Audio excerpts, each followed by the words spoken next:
a crossroad in Kathy's life. Let's see what unfolds when Kathy ventures out on her own, what lessons she learns, and where her choices lead her. My name is Ted, a 52-year-old man living in New York. I went through a difficult divorce from my ex-wife, Kathy, who was 47 at the time of our split. We had spent 2 decades together, building a life and raising our son, Ron, who is now 19 and studying in another city. I run a small business that provides a comfortable lifestyle, allowing me to earn a decent income. I first met Kathy about 25 years ago in a bar in New York City. It was a Friday night, and I had gone out for drinks with my friends. As the evening progressed, I noticed her across the room. There was something about her presence that captivated me, and I couldn't ignore the pull I felt. Without hesitation, I decided to approach her. That night, we clicked instantly, losing track of time as we talked for hours. Kathy's sharp intelligence and quick wit fascinated me, and I was drawn to her free-spirited nature and zest for life. It didn't take long for our bond to deepen. After a few years of dating, I proposed to her under the shade of a grand oak tree in Central Park. She said yes without hesitation, and we had a small, intimate wedding surrounded by our closest family and friends. With my business thriving, we built a comfortable life in New York City. Kathy enjoyed a lifestyle that many could only dream of. Most of her friends were married to wealthy men, living in luxury and leisure, benefiting from their husbands' financial success. However, as time passed, I noticed a pattern. Many of these women eventually divorced their husbands, securing large alimony settlements. I often warned Kathy about keeping close ties with them, as I never felt comfortable around her social circle. I disliked the occasions when I had to pick her up from their gatherings, and there were even times when some of them flirted with me. I chose to ignore it, never mentioning it to Kathy. Whenever I voiced my concerns, she reassured me that her friends would never influence her love for me or our family. Trusting her, I let it go and life continued. The birthday that changed everything. Then came Kathy's 45th birthday. I had planned for us to spend the day together, but she insisted on celebrating with her friends, saying one of them was moving away and this was their last chance to meet. Reluctantly, I let her go, spend the evening alone with a bottle of Jack Daniels. Kathy was very active on social media, particularly Instagram and TikTok, where she regularly shared updates about her life. Her birthday celebration was no exception. As I scrolled through my phone, I saw a live video on her account. What I witnessed left me disgusted. Her friends had presented her with a cake shaped like a male organ, complete with design that made it look like it was oozing white frosting. Amid cheers and laughter, Kathy took a bite, then cut the cake while her friends danced around her. But that wasn't all. The videos continued, showing the group visiting a male strip club. When Kathy returned home, I confronted her immediately. I told her her actions were disrespectful, cheap, and completely inappropriate, especially considering we had a 19-year-old son who could see everything she posted online. I then questioned her about the strip club. It was a surprise for my friends, she said, trying to downplay the situation. I wasn't buying it. The moment you walked through those doors, the surprise became a choice. I told her firmly. I made it clear that I wasn't happy with what had happened. Her friends were all single, but she was a married woman, and her behavior did not reflect that. Tears welled up in her eyes as she broke down crying. I didn't say anything more. Instead, I left her alone and chose not to sleep in our bedroom that night. The next morning, she avoided speaking to me. As soon as she left for the gym, I headed to my office. A shift had occurred between us. Something had changed, and deep down, I knew things were only going to get worse in the coming weeks. A growing divide. I asked Kathy if she was still upset about what happened on her birthday, wondering if she held any resentment toward me. Her response was unexpected. She accused me of overreacting, claiming my reaction stemmed from jealousy. In her eyes, I lacked friends and would never get to experience such amazing parties. I was taken aback. How could someone be so oblivious? I didn't avoid strip clubs because I was deprived. I did it out of respect for my marriage. And biting into obscene cakes? That wasn't something I found amusing. It was downright repulsive. Frustrated, I ended the conversation and left for work. Things between us remained strained, though we maintained basic communication. Meanwhile, Kathy became even more engrossed in TikTok, and her daily vlogs started attracting attention, rather than keeping track of her online activities. I chose to focus on my own life. When my birthday arrived, I celebrated with our son, Ron. Kathy was there as well, but instead of engaging with us, she seemed more interested in her followers. Ron was visibly annoyed. At one point, he turned to me and asked, "What's wrong with Mom?" I forced a shrug. "She's caught the social media bug," I said. We both chuckled, but deep down it wasn't funny. Later, while driving home, I pulled over on the highway and asked Kathy to step out of the car. I was furious, but tried to keep my emotions under control, rather than addressing the tension. She immediately pulled out her phone and started recording the scenery for her followers. That was my breaking point. I grabbed her phone, ended the live stream, and told her firmly, "There has to be a boundary. When you're with family, be present. If you can't do that, then walk away. But don't disrespect our time and emotions." For the first time in a long while, she was silent. Without a word, she got back into the car. She wasn't even willing to discuss it. A relationship on the brink. A year passed, and her birthday came around again. At midnight, I wished her and surprised her with a beautiful gold bracelet adorned with diamonds. She kissed me, but just minutes later, she got dressed and left with her friends. I was livid. When she returned home drunk, I confronted her. "Do I even matter to you anymore?" I asked, though I already knew I wouldn't get a real answer in her current state. The next morning, I brought up the idea of therapy. "If this continues, I don't think our marriage will survive," I admitted. She barely reacted, finishing her juice in a rush before heading to the gym. That day, I skipped work. I needed to have this conversation, no matter what. But when she came back, she wasn't alone. Her friends were with her. Ignoring the discomfort of the situation, I asked her to step into the bedroom so we could talk privately. I didn't waste time. "What do you want? Do you even care about this marriage anymore?"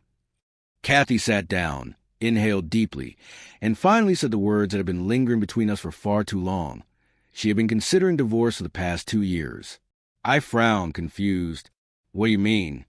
She explained that she wanted a fresh start, a chance to leave everything behind and begin anew. Her friends, she added, had been supportive of her decision. That was the last straw. My patience snapped. "Your so-called friends are nothing but washed-up gold diggers clinging to wealthy men for money. They have no real lives, just illusions of luxury. Have you ever looked beneath their fake smiles? They're lonely and miserable. If you want to leave, go ahead. But don't fool yourself. The world isn't all glitz and glamour. There are people out there waiting to take advantage of women like you, and sooner or later, you'll learn that the hard way." She screamed back at me, her voice filled with defiance. "So what?" "The point of no return. I won't come running to you for pity. I know exactly what I'm doing," Kathy declared. The room fell silent. There was nothing more to argue about, no more discussions to have. The next day, Kathy posted a video revealing that she had been planning her divorce for 2 years and was finally going through with it. "I'm just being honest. I don't know what comes next. I'm exhausted, tired of trying to change so many things in my life. And truthfully, I'm scared. Really scared," she confessed. Reality was beginning to sink in. The foundation beneath her was starting to crack, and fear was creeping in. The real world was at her doorstep, and it was about to hit her hard. Then she started calling me repeatedly. After ignoring a few of them, I finally picked up. She admitted she missed me and just wanted to talk. Taking one last chance, I asked if she was willing to reconsider before the divorce papers were filed the next day. Once it happened, there would be no turning back. She stayed silent for a moment, then simply hung up. A few weeks later, the divorce was finalized. Kathy moved out without a word of goodbye. My son took it hard, though he admitted he had seen it coming for a long time. The very next day, Kathy shared another update online. "I'm doing okay. A week ago, I couldn't see any light ahead, but now, little by little, there are tiny glimmers like pinpricks in aluminum foil. Just enough to remind me that there's something on the other side, even if I can't see it yet. Even on my worst days, I go to bed knowing I'm moving forward. One day, I'll look back and say, I didn't stay stuck. I kept going. I'm strong. I can do this. I scoffed, well, good luck poking holes in your foil. A few days later, another post surfaced. Women are finally realizing we don't need men. We don't have to endure mistreatment, infidelity, or being undervalued. We don't even need men to have children anymore. That doesn't mean I don't want a partner or that I think all men are bad. In fact, meet the new man in my life. She then introduced a young guy in his 20s, ripped abs, a perfect physique. It didn't take much to figure out where my money had gone. I just shook my head and left for work, already predicting how this would unfold. And sure enough, the very next day, she uploaded a tearful video announcing that she and her new boyfriend had already broken up. I wasn't the least bit surprised. It was obvious in the start that it wouldn't last. What had catch me off guard was how quickly it all fell apart. A mutual friend later filled me in on the truth. Kathy hadn't ended the relationship. He had dumped her. Too embarrassed to admit it, she twisted the story to make it sound like it had been her decision. Not long after, she was seen at a restaurant with yet another young guy. Coincidentally, I was there for a business meeting. Once it was over, I left without saying a word. She never even noticed me. And honestly, I preferred it that way. No looking back. I felt nothing. Seeing her with someone else no longer stirred any emotions in me. The attachment was gone. Then, a friend sent me a video with the title for 4Y and Naughty. Against my better judgment, I opened it. There she was, Kathy, dancing in lingerie at what looked like a private house party. At one point, she even yanked her top off while her so-called friends cheered like a wild audience. Disgusted, I blocked my friend immediately. A few days later, I stumbled across another TikTok clip. Kathy posed by a pool in a skimpy bikini, proudly declaring, "This is what 47 looks like." Even for her, this was a new low. As if that weren't enough, she had also linked her Tinder profile. Out of sheer curiosity, I clicked the link, only to be met with images of her barely covered, her body draped in tiny scraps of fabric strategically placed to leave just enough to the imagination. Then came another post. This time, she was out with yet another young guy. The moment he noticed the camera, he hurriedly pulled his hoodie over his head, trying to hide his face. That reaction told me everything. He was there for a fleeting thrill, nothing more. And as expected, just days later, Kathy uploaded another emotional video. Did I make the right choice? I don't know. Did I ruin everything? Maybe. Today, I realized my marriage wasn't bad. It was fine. My husband loved me, and I threw it all away. I'm a mess. Ted warned me, but I didn't listen. I just want my old life back. I lost my husband. My friends disappeared. I just want my family again. Well, now that Chad and Tyler had used her and moved on, she want to crawl back? Absolutely not. I don't do second chances. I don't take leftovers. Then, while I was at work, Kathy showed up. When I asked why she was there, she hesitated before saying, "I want to come home." I couldn't help but laugh. Home? There is no home, Kathy. I sold it, paid for your so-called Nirvana pad. Remember? There's nothing left for you here. Desperation flickered in her eyes. Can I stay with you? I shook my head, amused. I already have company. A St. Bernard who sleeps in my bed. And he doesn't like strangers. I'm not a stranger, she pleaded. To him, you are. And to me, you're nothing but a distant memory. I leaned in slightly. I don't play the fool. I move on. My name's not Will Smith, and you sure as hell aren't Jada. The moment my wife chose something else over me, she lost her place in my life. No second chances.